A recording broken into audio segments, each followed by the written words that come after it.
All right, and welcome back. We're here again. We're going to be doing Arcanists this time, and I'm pretty sure I'm only doing this because one guy in the comments asked. So, do you want to see a specific faction? Just, leave a comment.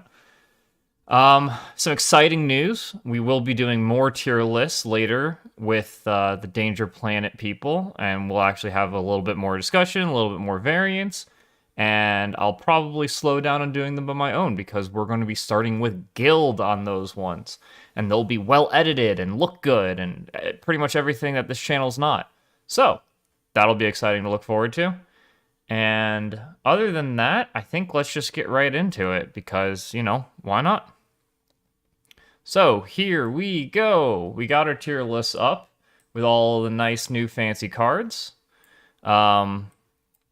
I'm not as excited for this one, mostly because I think I got it wrong a little bit doing the tier list for the speculation tier list, the hottest of hot takes tier list. That being said, however, I'm pretty confident in what my list is going to look like now, because I think Arcanists are pretty close to kind of solved. We see a lot of play with Arcanists. I've played a lot of Arcanists, and we're going to have some pretty clear out-and-out best masters in this faction. And the rest of the faction is kind of just like, okay. None of them are really bad. They're just okay. So I think we'll start with clarifying what the tier lists are again. So S tier is clearly anything that's OP. This is going to be mostly things that can be played by themselves, soloed in a tournament, always going to come out on top against the large swath of other masters. A tier masters are probably where you want balance to be. They're masters that are really good. You can probably force them into anything, but they're mostly, just good. They're solid. They'll never be that bad. They can match up against S tier masters normally when they're in a good scheme or strat pool. B are the models where it's like you better be playing them in their correct scheme and strat pool. Otherwise, they're not going to match up well against almost anyone else, except for the next tier, which is going to be C. Pretty much every other master that's not the other ones. It's almost impossible to get down to that trash tier in Malifaux, I think, at the moment, because we're actually in a pretty fun spot balance-wise. That being said, these models are just going to be ones that are just on the weaker end. They need a buff. They need something that, they maybe even need a complete overhaul. D is just going to be... I don't think we're going to see a D in Arcanists. I can't imagine seeing one. Ever since Raspy got changed, who might have been the only one I would have put down there. So that being said, let's get started, and we're going to get started with the models I know the least about, the Ironside models. And now I'm realizing that this is all screwed up. Woo-woo. Okay, seriously though, why did this break? I think I just got to refresh the page. Okay, so technical difficulties, where editing comes in handy, and I'm just going to ignore it. So here we go with our Ironside model. Now I'm realizing I'm going to have to change how I'm doing this. That's super annoying. Either way, here's Ironsides. She's just a really good solid beater. Nothing particularly amazing about her. Nothing particularly amazing about her other self, really. They're not bad.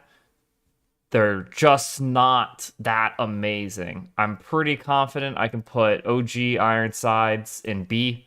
I don't think it's a good enough master to be in A, mostly because it's very situational. You need that good clump up, combat-oriented fight. That being said, I am willing to put the second version of her into A tier, if not at the bottom of A tier.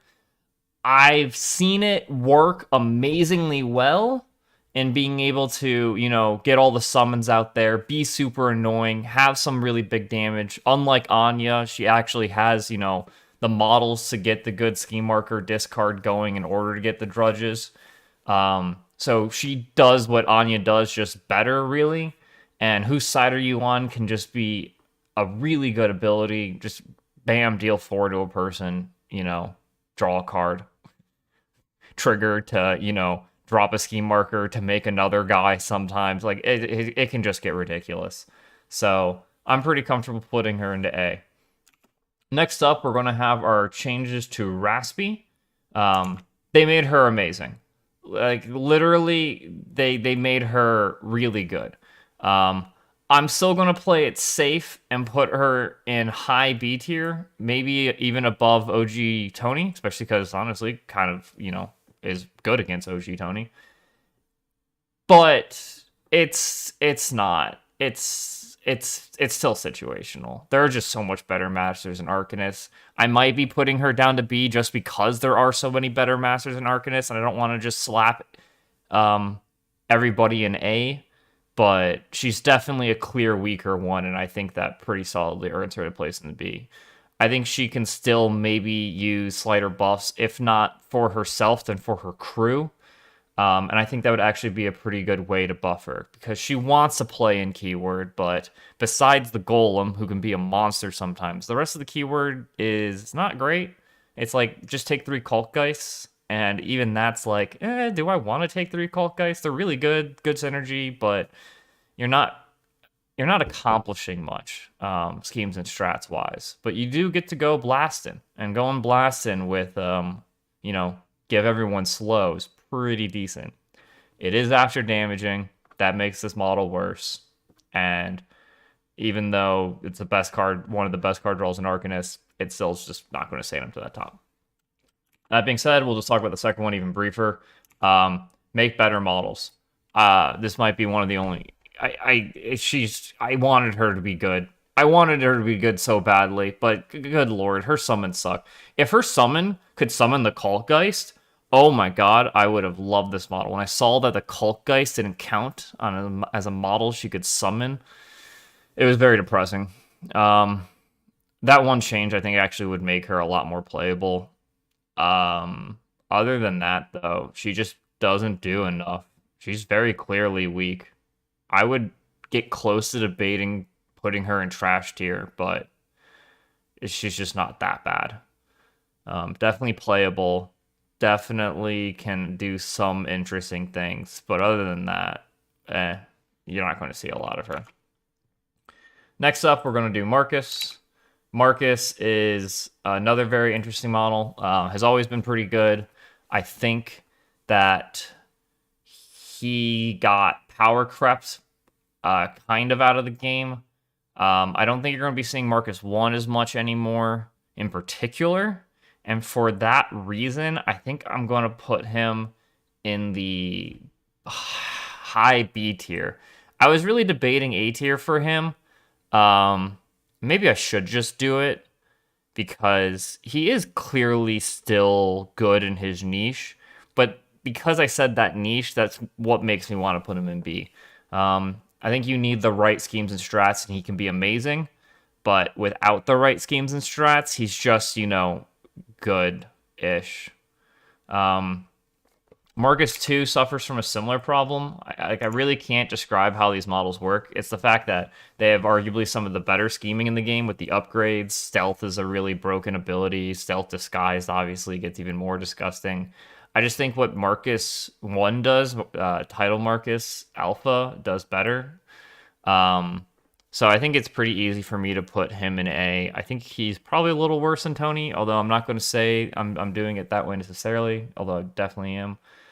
I'm not the biggest fan. He does have some nice counter plays, obviously, like the pseudo gravity well, so that they can't summon models next to you is nice against Keras. We'll be seeing a lot.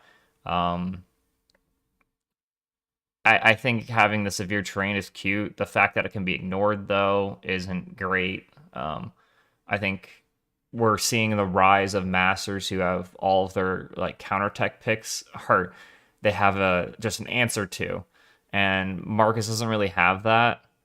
His ability is really just, I'm a big tanky beast now who can pulse some healing out, which is just really strong, but it's still, I'm never worried when I see Marcus declared, and I think that's the main reason I'm putting him in B/A, low A, because he just feels like he got power crept. I'm going to be saying that a lot because there a lot of power creeping happened, but he definitely got power crept. Next up, we're going to do Keras. This is going to be one of the ones that I am legitimately most confused about, because she's obviously not S tier anymore. I guess I'll talk about Keras 1 first. Keras 1 was always kind of like low A, high B. I think it's pretty easy for me to just put him in B with Raspy and Marcus. They're all pretty equal in what they do. If you need guns, it's great. Deacon, great addition to the crew. Maybe turned on Keras a little higher just because of, the ability to position. But the fact that you still need that tome, it's not built in unless you're playing Keras 2, makes it so that Keras 1, I still think, is just the shorter end of the stick.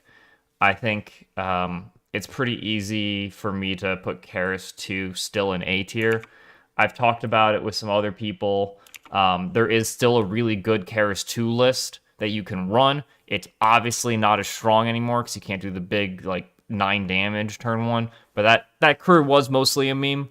It was a very good meme sometimes, but obviously if you didn't win initiative, if you went against somebody who had pass token generation, it was pretty questionable. It's no longer questionable. It's now you just play that all your models have built-in suits. Deacon's a really good model, as I said. Carlos is amazing. Building in Ram is great on his crit strike. Min 5 on that model can get kind of ridiculous. And the amount of healing you have with the Fire Eaters, I'm saying their name wrong. Firebranded? Firebranded. And the amount of healing you have with them, I think, is what really turns it on. And I think that's what people have been sleeping on. Every time I played Keras 2 and tried to do the fun burn shenanigans, it always turned into I was playing against someone who won initiative or had the good ability to remove it. And I always was stuck just playing Keras 2 as Keras 2. And man, it's just good. I might be slightly overrating it in A, and it is more niche, but I haven't felt that way when I was playing it. Mostly due to the fact that she can respond anywhere and really get around the map very well. And her models are just really good in keywords. So especially if you want to play a keyword list that I know some people really like instead of playing, Arcanist versatile models, then Keras is a really good example of that. The ability to get built-in suits is so huge in Malifaux 3rd edition because all the triggers are so huge. Just having Surge built in on her, having Bjorgman have Smolder, so he's dealing 4, 5, 6 on a plus a damage flip sometimes with this great sword. You have Carlos doing ridiculous damage if you want to stone for it with min 4, burning distracted. You have fire starters themselves who just actually have decent triggers on their attacks. And with the it's just triggers are broken. I don't want to go on too long. This isn't whatever. Triggers are broken. Keras 2, great. Fight me on this one. And I know some people will, which is the only reason I was trying to hard defend it. But you know what? Fuck them. This isn't the time for that. Keras 2, great. Let's go, boys. On to the next one. Colette, one of the most broken masters in the game, hands down. I can't even begin to describe how broken Colette 2 is. Now, Colette 1, I actually don't care about. I think she's kind of meh. I'm going to be bold and slap her in... I still have to put her in A tier. Kind of meh, in my opinion, based on the fact that you can just play Colette 2. Because Colette 2 just does everything she does better. But if you still want to play her, she's still really good. There's really no denying that. I mean, just the fact that Duet's built in and you have some nice distracting. And as we know, distractions got a lot better now that focus is nerfed. But the real shit is just the fact that Colette 2 is just disgusting. Being able to make all the doves significant means that you're forced to kill all the doves. And 10 out of 10, kill all the doves. If you're not doing that, you're losing to Colette 2. it's always her as the card. They clarified that in the FAQ. So you get to ignore the fact that a model is just summoned for interacting. You get to ignore the fact that they're obviously insignificant. And it's just, man, it's just really strong. It is kind of relevant to note that if the doves are in Hazard's Terrain, Colette is actually the one taking the damage for the doves, which is, kind of funny, but, it's just how they ended up wording it, because you play as if she is the one taking the actions. So, yeah, good stuff going on there. Next up, we have Sandeep. Sandeep, I'm not the biggest fan of, because I don't think he does anything that relevant. His summoning ability is interesting, but ultimately summons aren't as amazing as they used to be, because they can't interact with a good chunk of the strategies. And they're just he's always been kind of meh, in my opinion. I think this is a pretty easy, I slam him into a B tier, even behind Ironside. And this is one of the few titles where I also think, it's not really doing him many favors. It doesn't really do much more or much better than anything else. I mean, dropping the specific markers is kind of fun, but, I mean, they're not... It's just shockwaves, and we see Wong and we can realize that's not amazing. His gun doesn't ignore anything, so it's just a gun. It would be kind of nice if that was just a cast ability. But, So, even though he can add suits to the elementals, which, as I was talking about for Keras, is really good, the fact that it's the AP on your master is just not. It's just not. So, it's also dealing a damage to them. I don't know. It's just such a much... I just don't like this model. I've had a few people try to change my mind on it. I'm not letting them. I almost want to put them in C tier, but I'm just going to keep both the Sandeeps and Low B. I haven't seen anything impressive from them. I'm really not even that committed to even putting them on the table ever, but because I'm not interested in the aesthetics. But enough good players have tried to convince me that he is playable in certain situations. It's just you have a glut of really strong models in Arcanists that I just don't see ever bothering doing that. So getting on to those strong models that I've saved for last, we're going to have the Hoffman himself. And Hoff 1, easy A still, along with Colette. They're both just really strong. Fasting things really good. Actually, he's probably better than Colette. I'd put him around here. It's just always been strong. It's known to be strong. Peacekeeper's really strong. And yeah, it's what we know and what we love. He makes big, beefy, strong models fast, makes it so that you can't ignore their armor, and he heals the crap out of them. It's good. Hoff 2, even better. Honestly, it's been a consistent thorn in the sides of everyone in my local meta. I love this model. I think it's disgustingly strong, and the only reason I don't think it's better than Colette 2 is because it has a bit more of a clear weakness in certain strats, because there's just not many good scheme runners you can hire in Arcanists. And I know they have the miners and other things, but it's kind of true. Hoff 2 is just a little weaker in the scheming part of things, but he's still amazing at them. The difference is on why he's not an A tier is because he's still at A on all of those things that he's bad at, and the things that he's good at, which is just straight brawl fight, he's amazing at. So it's just disgustingly good. And the highly underrated part of him, and by only reason I say underrated is because people don't really know about it, is he's amazing as a second master. In Guild and in Arcanist, he's just a demonstrably disgusting second master. He comes in, you get all the pylons down, and it's going to be demolishing things. So, Hoff 2, easy take, bring it everywhere, OP. Next up, we have Mei Feng. Mei Feng 1, I'm not the biggest fan of.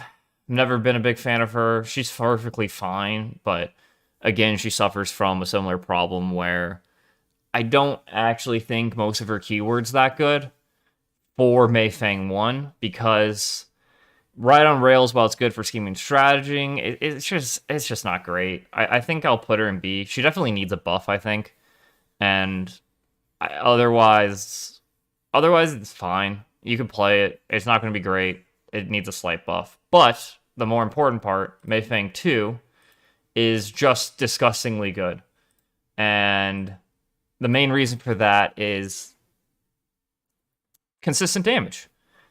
Hoff 2, while I talked about was disgustingly good, can just not have high cards and can just miss the death laser attacks. That makes him very sad. Very, very sad.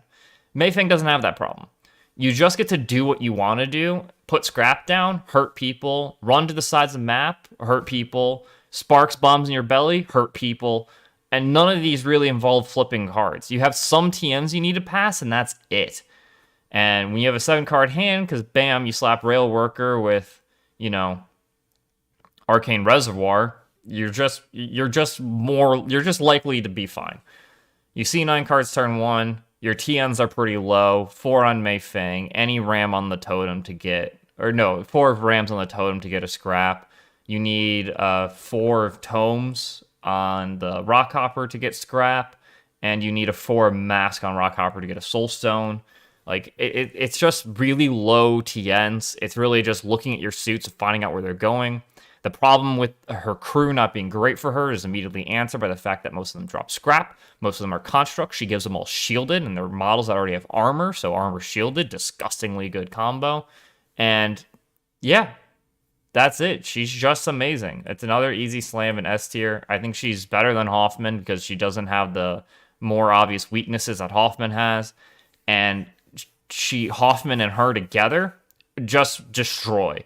There are very, very few things that I think can beat May Hoffman if played correctly.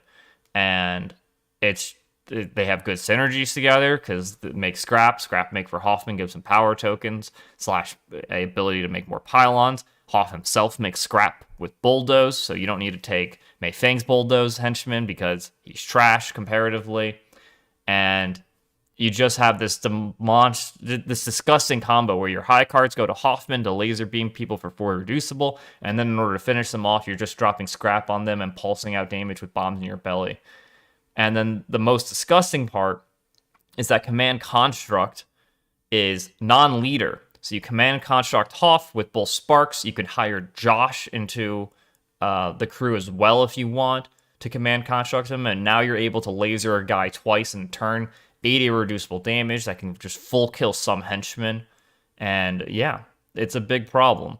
It gets a little more resource intensive for the command construct, so I don't actually think that that's an amazing combo, but you do have to be aware. If they draw a good hand, have a 9 for the command, have 2 high cards to laser down a single guy, then you're in trouble, buddy. So that's going to be my Arcanist tier list. There are all your models. I'm pretty solid in this. A lot of the Bs might almost breach into As on this list. I'm being a little bit more hesitant on this time just because I think most of them are playable. And that really makes me almost want to put it in A. But I think everyone I put in B, if they got a buff, I think they would deserve it. Somehow, some way. I think a lot of it could be buffs to the crew over a buff to the master directly, but either way, I think they need it in order to be on the new level that some of our tier 2 masters have brought to us. Raspy 2 just needs to be able to summon better models. Either that or just rework her as they did Raspy 1, and it would also be fun. With that being said, that's me and my tier list. Look out for us working with the Danger Planet to come up with better tier lists that are going to have more talk about the Masters instead of me briefing over them. I just want to get this out. I've been having a lot of things in real life come up. Got a new job, so I've just been really busy and haven't been able to play much Malifaux or try to record anything. So I really wanted to get this out there. And I'll think I'm going to be trying to get another video out shortly talking about Double Masters after talking about May Hoff, because that's going to be the next big Vassal tournament. We are going to have Double Masters allowed. For the most part, and I'll state it here now, I think Double Masters are kind of trash. There are very, very few exceptions, and it mostly is Hoffman. Ivan in Nexus 2 is a cute combo, but overall, most Masters work well by synergizing with other things or have restrictions where they need to be leader. If you don't have those synergies inherently, then it's going to be bad to hire them. So Ivan works well with Nexus because Nexus can lower the current duel total with the Parasite tokens. Hoffman works with Mei Fang because he does 4 irreducible damage, which is good for anybody, and he does his own pylon generation, which is good for anybody, and he doesn't need anybody. But he also does actually generate some things, which is good for Mei Fang. Blows up a pylon, does potential damage, drops a scrap, does another potential damage. It's there. In Guild, I think you'll see Hoff 2 hired in a few different masters just because 4 irreducible damage is 4 irreducible damage. Bulldoze makes him able to get around maps really well, and Armor 2 shielded means he's super tanky, and it's really hard to get through his fat body, making 16 Soul Stones not terribly the worst, especially when those 16 Soul Stones can just be like 12 damage.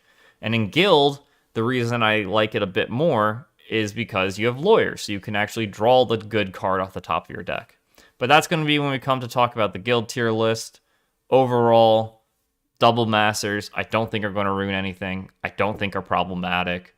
I think ban format fixes any problems you could have with them, but that's just me shilling for ban format, and shill I will.